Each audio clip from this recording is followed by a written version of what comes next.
AK അഭിലാഷിലേക്ക് ആദ്യം. അഭിലാഷ്, ഇന്നിപ്പോൾ നേവിയുടെയും ഒപ്പം SDRFിന്റെയും NDRFിന്റെയും ഒക്കെ സംഘങ്ങൾ അവിടെ ഇറങ്ങിയിട്ടുണ്ട്. ഈശ്വർ മാൽപ്പയുടെ സംഘവുമുണ്ട്. ഡൈവിംഗ് തുടങ്ങിയോ?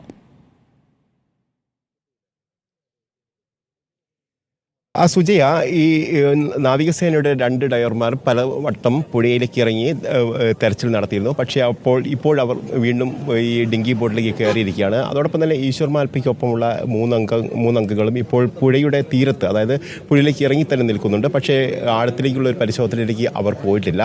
അതോടൊപ്പം തന്നെ NDRFിൻ്റെ 3 ഡിങ്കി ബോട്ടുകളും ഇവിടെ തന്നെയുണ്ട്. പക്ഷേ അവരും പുഴയിലേക്ക് ഇറങ്ങിയുള്ള ഒരു തെരച്ചിലേക്ക് നീങ്ങിയിട്ടില്ല. പ്രധാനമായും വെല്ലുവിളിയായി നിൽക്കുന്നത് പുഴയിലെ ഈ കലക്ക് വെള്ളം തന്നെയായിരിക്കും എന്നതാണ് മനസ്സിലാക്കാൻ കഴിയുന്നത്. ഏതായാലും അതോടൊപ്പം തന്നെ ക്രെയിൻ അടക്കമുള്ള സംവിധാനങ്ങളും ഇവിടേക്ക് എത്തിയിട്ടില്ല. ഏതാണ്ട് ഉച്ചയോട് കൂടി തന്നെ ക്രെയിൻ എത്തൂ എന്നാണ് നമുക്ക് മനസ്സിലാക്കാൻ കഴിയുന്നത്. ഏതായാലും ആ സ്ഥലത്ത് ബോയിട്ട് വെച്ചിരിക്കുന്ന ആ സ്ഥലത്ത് തന്നെയാണ് എല്ലാ സംവിധാനങ്ങളും ഇപ്പോൾ കേന്ദ്രീകരിച്ചിരിക്കുന്നത്. അല്പസമയങ്ങൾക്കകം തന്നെ ആ കേന്ദ്രീകരിക്കപ്പെട്ട സ്ഥലത്തേക്ക് എല്ലാവരും ചേർന്നുകൊണ്ടുള്ള ഒരു തെരച്ചിലേക്ക് പോകുമെന്ന് തന്നെയാണ് നമുക്ക് മനസ്സിലാക്കാൻ കഴിയുന്നത്. അതിനുള്ള സംവിധാനങ്ങൾ തന്നെയാണ് ഇപ്പോഴും ഒരുക്കുകയും ചെയ്തത്. ഏതായാലും വളരെ കൃത്യമായിട്ടുള്ള പ്ലാനിങ് ഇന്നത്തെ ദൗത്യത്തിനുണ്ട് എന്ന് തന്നെ വേണം പറയാൻ. കാരണം ഈശ്വർ മാൽപ്പ അടക്കമുള്ള സംഘങ്ങൾ പുഴയുടെ സൈഡിൽ നിൽക്കുന്നു. അതോടൊപ്പം തന്നെ ഈ നാവികസേനാ അംഗങ്ങളുമായൊക്കെ കമ്മ്യൂണിക്കേറ്റ് ചെയ്യുന്നു. ഏത് രീതിയിലാണ് മുന്നോട്ട് പോകേണ്ടത് എന്നുള്ള ആശയവിനിമയം തന്നെയാണ് അവർ നടത്തുന്നത്. അതോടൊപ്പം തന്നെ NDRFിൻ്റെ സംഘാംഗങ്ങളും അങ്ങോട്ട് വരികയും ചെയ്യുന്നു. ഈ ഒരു ഘട്ടത്തിൽ ഒരുപക്ഷെ ആ മേഖല കേന്ദ്രീകരിച്ചുള്ള തെരച്ചിലിന് പെട്ടെന്ന് തന്നെ പുഴയിലേക്ക് ഇറങ്ങാനുള്ള സാധ്യതയുണ്ട്. അങ്ങനെ ഇറങ്ങിയാൽ തന്നെ അവിടെ കുടുങ്ങിയിരിക്കുന്ന ആ മരത്തടിക്കഷ്ണങ്ങൾ പുറത്തേക്ക് എത്തിക്കുക എന്നുള്ളതാണ് പ്രധാനപ്പെട്ട പ്രശ്നം. ഈ മണ്ണിടിഞ്ഞ് താഴോട്ട് പതിച്ചപ്പോൾ അതിനൊപ്പം ഉണ്ടായിരുന്ന മരങ്ങളാണ് അവിടെ പ്രധാനമായിട്ടുള്ളത്. അത് ചെറിയ ചെറിയ മരങ്ങളായിരിക്കാനുള്ള സാധ്യതയുണ്ട്. ആ മരങ്ങൾ പുറത്തെത്തിക്കേണ്ടതുണ്ട്.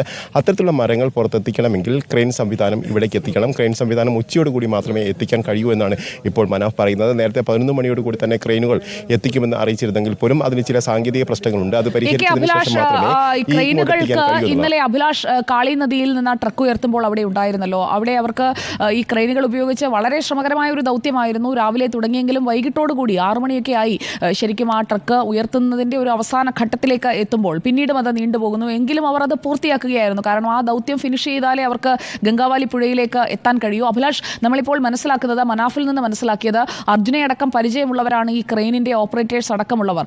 അതുകൊണ്ട് തന്നെ അർജുൻ്റെ കാര്യത്തിൽ അവർക്കൊരു സ്പെഷ്യൽ ഇൻട്രസ്റ്റ് ഉണ്ട്. അതുകൊണ്ട് ഉച്ചയോടുകൂടി എത്തുക, ഈ മരങ്ങളൊക്കെ എടുത്ത് മാറ്റുക. ആ മരങ്ങളിൽ ഒരുപക്ഷേ ലോകേഷിൻ്റെയും ജഗന്നാഥൻ്റെയും ഒക്കെ മൃതദേഹം കുടുങ്ങിക്കിടക്കാനുള്ള സാധ്യതയും മനാഫ് ഇപ്പോൾ പങ്കുവയ്ക്കുന്നുണ്ട്. അങ്ങനെയുള്ള കാര്യങ്ങൾ കൂടി പരിഗണിച്ചാണ് ഇന്നത്തെ തെരച്ചിലെന്നാണ് നമുക്ക് മനാഫിൽ നിന്ന് മനസ്സിലാക്കാൻ കഴിഞ്ഞത്. അഭിലാഷ്, ഇനി അറിയേണ്ടത് ഈ ഡൈവേഴ്സിനെ ഉപയോഗിച്ചുകൊണ്ട്, എത്ര ഡൈവേഴ്സിനെ ഉപയോഗിച്ചുകൊണ്ട് ഏത് രീതിയിൽ ഈ കയർ ബന്ധിപ്പിക്കുന്നതിന് അങ്ങനെ ഒരു സജ്ജീകരണങ്ങൾ വേണമല്ലോ. അതായത് നേവിയുടെ ടീം ചെയ്യുന്ന കാര്യങ്ങൾ, NDRFിൻ്റെ ടീം ചെയ്യുന്ന കാര്യങ്ങൾ, അങ്ങനെ ഈ ജോലി വിഭജിച്ചുകൊണ്ട് അങ്ങനെയുള്ള ക്രമീകരണങ്ങൾ വരുത്തിക്കൊണ്ടുള്ള ഒരു തെരച്ചിലേക്ക് കടന്നിട്ടുണ്ടോ? അതോ പ്രത്യേകമായി ഇപ്പോഴും നിൽക്കുകയാണോ? തീർച്ചയായിട്ടും ഇവർ തമ്മിലുള്ള ആശയവിനിമയം നടത്തിയിട്ടുണ്ട്. കാരണം നാവിക സംഘമാണ് ഈ സ്പോട്ട് നേരത്തെ കണ്ടെത്തിയിരിക്കുന്നത്. ആ സ്പോട്ട് കേന്ദ്രീകരിച്ച് അവർ രാവിലെ തന്നെ അവിടെ നിലയുറപ്പിക്കുകയും അവിടെ ഇറങ്ങിയുള്ള പരിശോധന നടത്തുകയും ചെയ്തിട്ടുണ്ട്. ഇതിന് പിന്നാലെയാണ് NDRFിൻ്റെ സംഘവും കൂടി ഇങ്ങോട്ട് എത്തിയിരിക്കുന്നത്. അതിന് പിന്നാലെ തന്നെ ഈശ്വർ മാൽപ്പയുടെ സംഘാംഗങ്ങളും ഇപ്പോൾ പുഴയിലേക്ക് ഇറങ്ങുകയും ചെയ്തിട്ടുണ്ട്. ഇവർ കൂട്ടായിട്ടുള്ള ഒരു പരിശ്രമം തന്നെയാണ് നടക്കുക. കാരണം ഏതെങ്കിലും തരത്തിൽ വേറിട്ടൊരു രീതിയിലുള്ള ഒരു തെരച്ചിലിന് ഇപ്പോൾ അവർ മുതിരില്ല. കാരണം ആ ഒരു സ്പോട്ട് കേന്ദ്രീകരിച്ചുള്ള ഒരു തെരച്ചിലാണ് ഇന്ന് നടത്തേണ്ടത്. പ്രധാനമായും അവിടെ നിന്ന് ഈ വാഹനത്തിൻ്റെ ഭാഗങ്ങൾ കണ്ടെത്തുകയും കയറടക്കമുള്ള ഭാഗങ്ങൾ കണ്ടെത്തുകയും ചെയ്തിരിക്കുന്ന സാഹചര്യത്തിൽ അവിടെ തന്നെ ഈ ട്രക്ക് ഉണ്ടാവാനുള്ള സാധ്യത തന്നെയാണ് പ്രധാനമായും കാണുന്നത്. അതുകൊണ്ട് തന്നെ ആ മേഖല കേന്ദ്രീകരിച്ചുള്ള ഒരു തെരച്ചിൽ തന്നെയായിരിക്കും. അവിടെ തന്നെയാണ് ഇപ്പോൾ നാവികസേനയുടെ അംഗങ്ങളും അതോടൊപ്പം തന്നെ NDRFിൻ്റെയും അതോടൊപ്പം തന്നെ ഈശ്വർ മാൽപ്പയുടെയും ഒക്കെ ആളുകളുള്ളത്. ഇപ്പോൾ ഈശ്വർ മാൽപ്പയുടെ ആളുകൾ ഇപ്പോൾ NDRFിൻ്റെ ഈ ഡിങ്കി ബോട്ടിലേക്ക് നീങ്ങി അടുത്തേക്ക് എത്തിയിട്ടുണ്ട്. അവരുമായി ചില കാര്യങ്ങൾ ആശയവിനിമയം നടത്തുന്നുണ്ട്. അതിനുശേഷം ഒരു പക്ഷേ നാവികസേന ങ്ങളുടെ അടുത്തേക്ക് തന്നെയാണ് അവർ നീങ്ങുന്നത് എന്നാണ് നമുക്ക് മനസ്സിലാക്കാൻ കഴിയുന്നത്.